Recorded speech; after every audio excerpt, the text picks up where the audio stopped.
Okay, I'm gonna give everybody a little bit of time to hop on.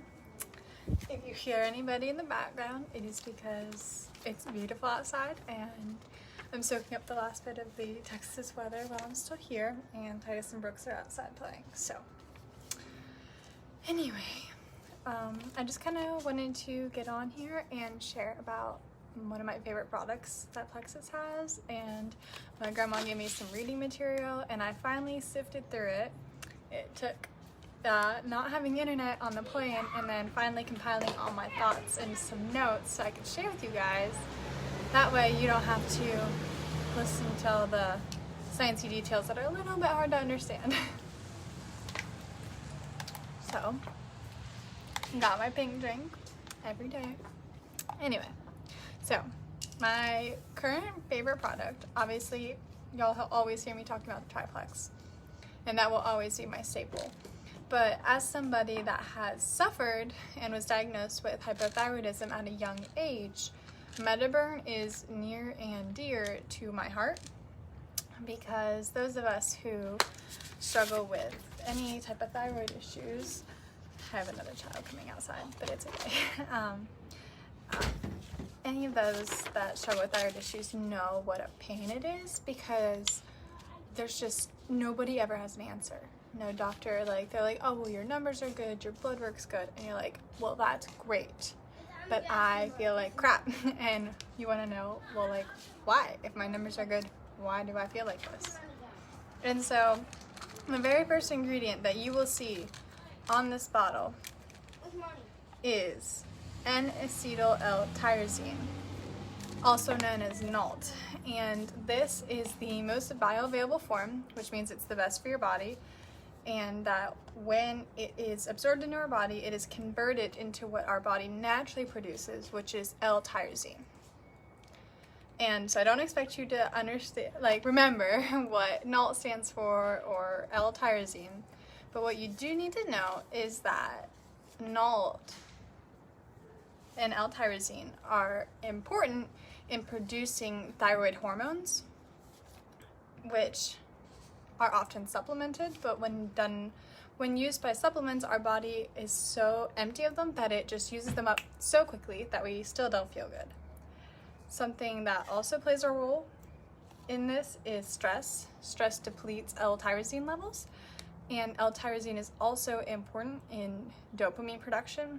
And dopamine is definitely a hormone that is more commonly known, because it's kind of known as, it and serotonin are both known to be our happy hormones. A lot of dopamine's often associated with addiction, because things that are addictive release dopamine hits, because those are pleasurable feelings in our brain.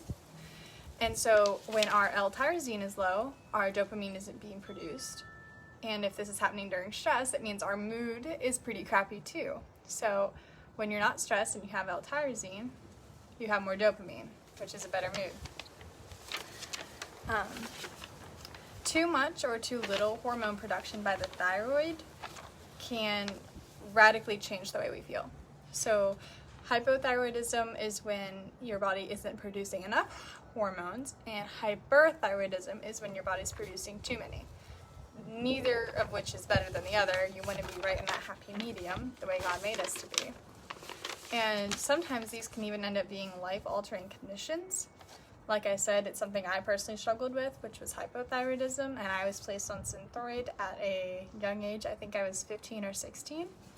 That's part of the reason that I started Plexus, was because if I was already taking a supplement, a synthetic hormone at 15 or 16, what did that look like for me at 60 or 70? Probably not very good. That's the answer.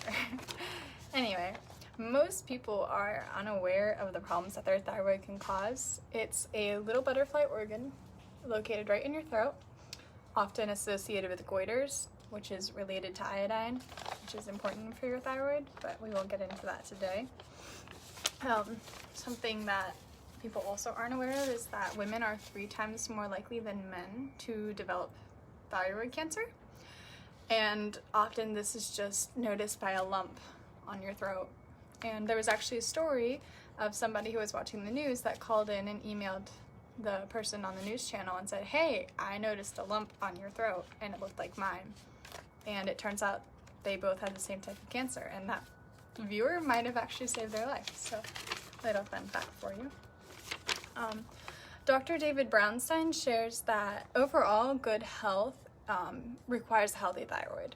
So I know a lot of the times you'll hear us crazy Plexus ladies telling you guys that you need a good gut health, you need good gut health. Well, the secret to a healthy thyroid is a healthy gut, but without the two, you're not going to feel very good or very healthy. And so, how do you get a healthy thyroid? Like I said, you just need a healthy gut, because thyroids require a lot of vitamins and minerals. So when your gut isn't healthy, you can't absorb those vitamins and minerals. And I'm not even going to go into what those are, because when your gut is unhealthy, you have this lining in it of yeast, and that yeast prevents the food nutrients from being absorbed and used by your body, thus resulting in an unhealthy thyroid, which then results in an unhealthy person. So we don't want that. Jeremy Nicholson is the head of the biomolecular medicine department at Imperial College in London, and he told Scientific American that almost every disease has a gut bug connection somewhere. And this actually, that little tidbit came from a magazine in 2010. A lot of people tend to think that gut health is a really new thing, and it's actually been around since Socrates and Hippocrates. I never say their names right. Some old Greek guys. But it's a science that has been ignored for a long, long time. But as time progresses and things get worse and our medicine isn't treating people the way we expect it to, we're looking for more and more answers. So gut health is becoming a more and more common answer. And it definitely is very effective, because often prescriptions and treatments, even antibiotics, they just place a band-aid over the problem rather than getting to the root cause. A simple analogy that I'd like to leave off with, and that a lot of people use, is that our gut is kind of like a garden, and so when we take care of it and we feed it good things, it's gonna grow roses. But when we ignore it or don't take care of it or feed it crap, it is going to produce weeds or nothing at all. And so if we take care of our gut, it will take care of us. But if we don't take care of our gut, we aren't taking care of ourselves. And that's kind of all I have for you. So everybody have a good weekend, and if you've made it this far, keep your eyes peeled. There's some really exciting stuff happening in Plexus in the next day. Some really exciting new things to keep your eye out for.